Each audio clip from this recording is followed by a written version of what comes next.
Hello, everyone. My name is Ken Lyons, and today I'm joined by Kendall Gender, a Vancouver-based drag performer, activist, LGBTQIA+ Fairmont Hotel ambassador, representing the four Vancouver Fairmont hotels at the past three Pride celebrations, an all-round fabulous individual.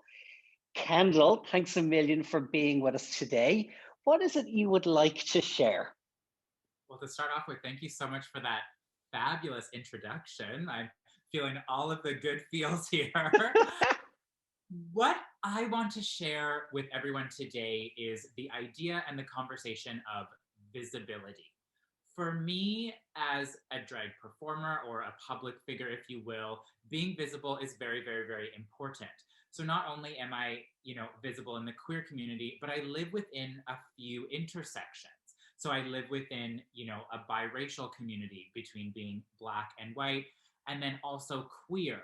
So I sort of encompass everything when it comes to visibility. For me, being visible, whether it's in your workplace or in travel, when we're allowed to travel, it's very, very, very important because the more that you identify with seeing someone who lives in your intersection or lives within your specific minority or whatever that situation is, it sort of creates this all encompassing level of comfort.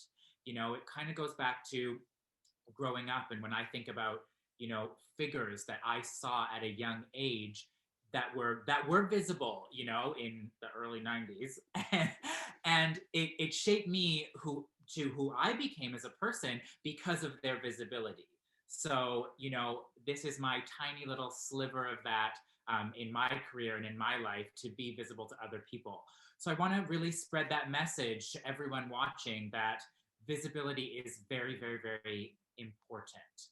Um, it brings up this sort of memory as well that I was speaking to someone within the Fairmont hotels that I've been so happy to have worked with throughout these past couple of years. And we were supposed to do some sort of a interview or program for diversity. And they were looking for someone that identified as transgender within the community, or within the company, excuse me.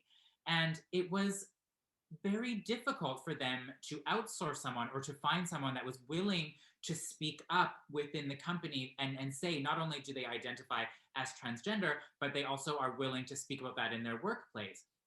And it kind of made me sad.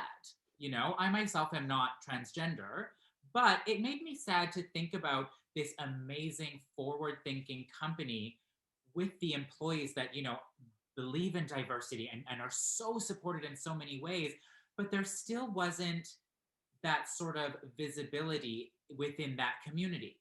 So, if you're watching this, whether you work for the Fairmont Hotels or whatever company you work for, just remember that your visibility is important, because your visibility is able to save someone and make someone else feel so comfortable in their own shoes, or in their stilettos in my case. And Kendall, just based on the world we live in right now, 2021, what is it you think that we as individuals, or as society and as businesses, we need to do when it comes to diversity, equity, and inclusion? What kind of recommendations, or what would you be saying to us today? Absolutely. I think from a company or corporate standpoint, I think the most important thing to remember is that for us in this community, Pride is 365 days a year. You know what I mean? Just because I take off my wig in, half an hour or so, doesn't take away my queer identity.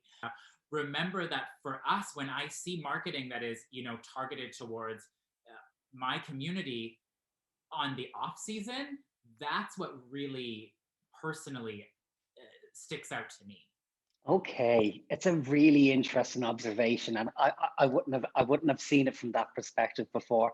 And just before we wrap things up, Kendall, it's been wonderful chatting with you today. But just on a personal note, your energy and your enthusiasm for what you do is infectious. It's incredible. But what gives you that little bit of courage and strength to keep doing what you're doing, even though I'm sure at times it can be very challenging?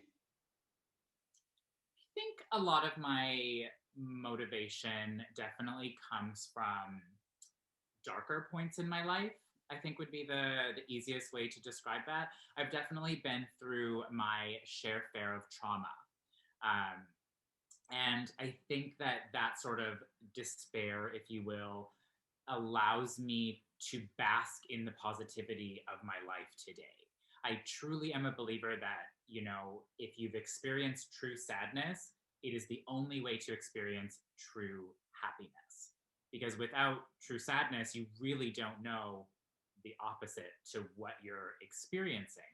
So I think that those sort of experiences and that sort of mentality in the darker places that I was once in my life motivates me to go forward, because if I can push this sort of agenda, if you will, or this positivity, then hopefully it'll help someone who's maybe going through a darker period get out of it that much quicker. Okay. Thank you for that, Kendall. Well, it's been such a joy chatting with you today. I want to thank you again for your time. I want to thank you for everything that you do.